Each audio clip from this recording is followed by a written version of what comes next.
তখন ওই ডাইনিটাকে গোপাল ওর জাদু দিয়ে একটা ছোট পোকা বানিয়ে দেয়।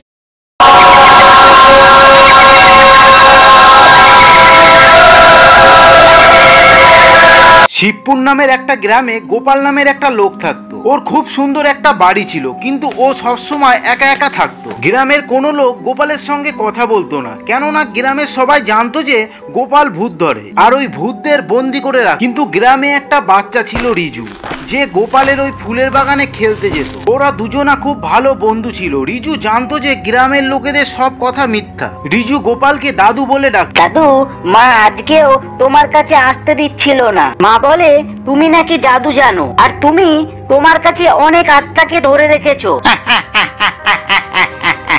এইসব মানুষের মন গড়া গল্প। তুমিই বলো রিজু, মানুষ ভূত আর আত্মাকে কিভাবে ধরে রাখবে? তুমি তো ঠিকই বলেছো দাদু।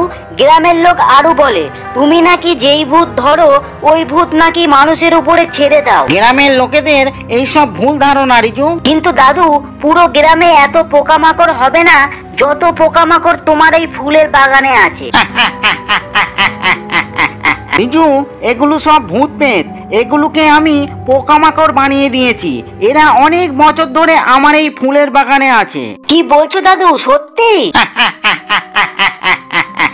আরে না না, আমি তো মজা করছি। আচ্ছা ঠিক আছে, এখন তুমি বাড়ি যাও রিজু, তোমার দেরি হয়ে যাচ্ছে। আরে হ্যাঁ দাদু, তুমি ঠিকই বলেছো, আমার অনেক দেরি হয়ে গেল। তখন রিজু বাড়ি চলে যায় আর গোপাল ফুলে জল দিতে থাকে। গ্রামে সবকিছু ঠিক ছিল।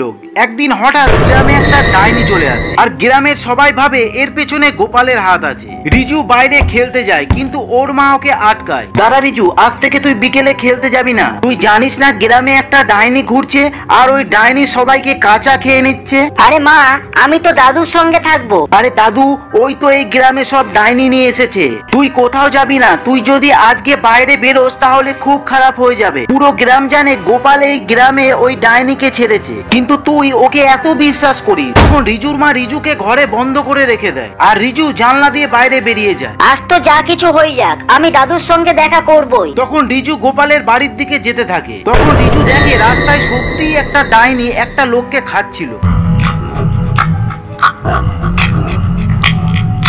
ওই দেখে রিজু চিল্লাতে থাকে, এটা তো সত্যিই ডাইনি, বাঁচাও, কেউ বাঁচাও, এই ডাইনি তো একটা মানুষকে খাচ্ছে। রিজুর চিল্লানোর জন্য ডাইনির চোখ ওর উপরে পড়ে। ওই ছেলে, তুই তো এত জোরে চিল্লালি যে আমার কান খারাপ হয়ে গেল। দাঁড়া, তোকে দেখাচ্ছি আমি। এখন আমি তোকে কাঁচা খাবো। তখন রিজু ডাইনিকে ওর দিকে আসছে দেখে দৌড়াতে থাকে, আর দৌড়াতে দৌড়াতে ও ওর বাড়ি চলে আসে। রিজু তখন জানলা দিয়ে ওর ঘরে ঢুকে পড়ে। রিজু জানলা বন্ধ করার আগেই ডাইনি ওর ঘরে ঢুকে পড়ে। তখন রিজু চিল্লে ওর মাকে ডাকতে থাকে, কিন্তু রিজুর মা ভাবে রিজু বাইরে আসার জন্য চিল্লাচ্ছে, আর ডাইনি রিজুকে মেরে ফেলে আর ওখান থেকে চলে যায়।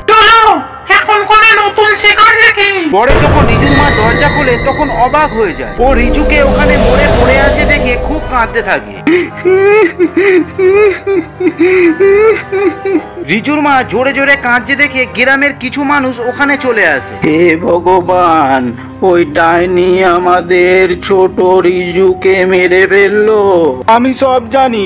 আমি ওই জাদুঘর গোপালের বাড়িতে যেতে বারণ করেছিলাম বলে ও আমার রিজুর উপরে ডাইনি ছেড়ে দিয়েছে। কিন্তু তখন রিজু রাস্তা ওখানে দাঁড়িয়ে দাঁড়িয়ে সব দেখছিল। আরে না, আমাকে তো মেরে ফেলেছে ওই ডাইনি, কিন্তু এরা সবাই আমার গোপাল দাদুকে গ্রাম থেকে বাইরে বার করার কথা বলছে। ওই বেচারা কোথায় যাবে? আমায় কিছু করতে হবে। আমি এদের আগে গোপাল দাদুর কাছে যাই, আর গোপাল দাদুকে অন্য কোথাও যেতে বলি, যেন এদের আক্রমণ থেকে বাঁচতে পারে। তখন রিজু তাড়াতাড়ি গোপালের বাড়ি যায়। যখন রিজু ওখানে পৌঁছায় তখন রিজুর চোখ কপালে ওঠে। গোপালের ফুলের বাগানে ওই ডাইনিটা আর গোপাল। তখন ওই ডাইনিটাকে গোপাল ওর জাদু দিয়ে একটা ছোট পোকা বানিয়ে দেয়। এটা কি হচ্ছে দাদু? তখনই গোপালের চোখ রিজুর ভূতের উপরে পড়ে, আর গোপাল চমকে যায়। আরে রিজু, তুমি ডাইনি কিভাবে হয়ে গেলে? এইসব কি করে হলো? না, আগে তুমি সত্যি কথা বলো। আমি সবকিছু দেখেছি, কিভাবে তুমি ওই ডাইনিটাকে একটা ছোট্ট পোকা বানিয়ে দিলে। তুমি কি সত্যিই ওই, যেটা গ্রামের ওই লোকেরা বলে? আমার মা বলে তুমি ওই ডাইনিটাকে গ্রামে ছেড়েছো, যে আমার জীবন নিয়ে নিল। না রিজু, এইসব সত্যি না। ওই ডাইনি বাইরে থেকে গ্রামে চলে এসেছিল। ওই ডাইনি গ্রামের লোকেদের যেন কোনো ক্ষতি করতে না পারে, এর জন্য আমি আমার জাদু দিয়ে ওকে পোকা বানিয়ে দিয়েছি। এখন থেকে সারা জীবনের জন্য ও আমার এই ফুলের বাগানে বন্দি হয়ে থাকবে। কি বললে? জাদু?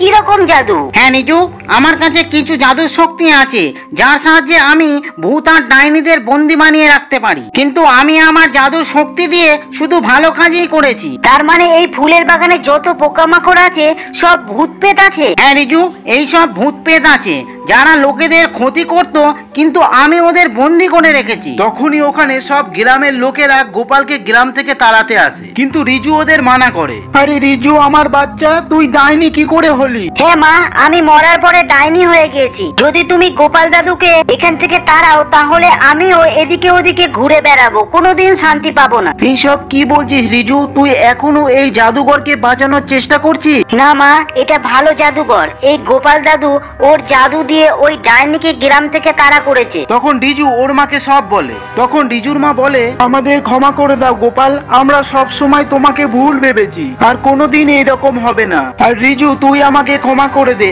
আমার জন্যই এই সব হয়েছে। আমি তোমাকে ক্ষমা করে দিয়েছি, কিন্তু তুমি আমার গোপাল দাদুর খেয়াল রাখবে। এই কথা বলে রিজু অদৃশ্য হয়ে যায়। তখন থেকে গ্রামের সবাই গোপালের সঙ্গে মিলেমিশে হাসি খুশি থাকতে শুরু করে।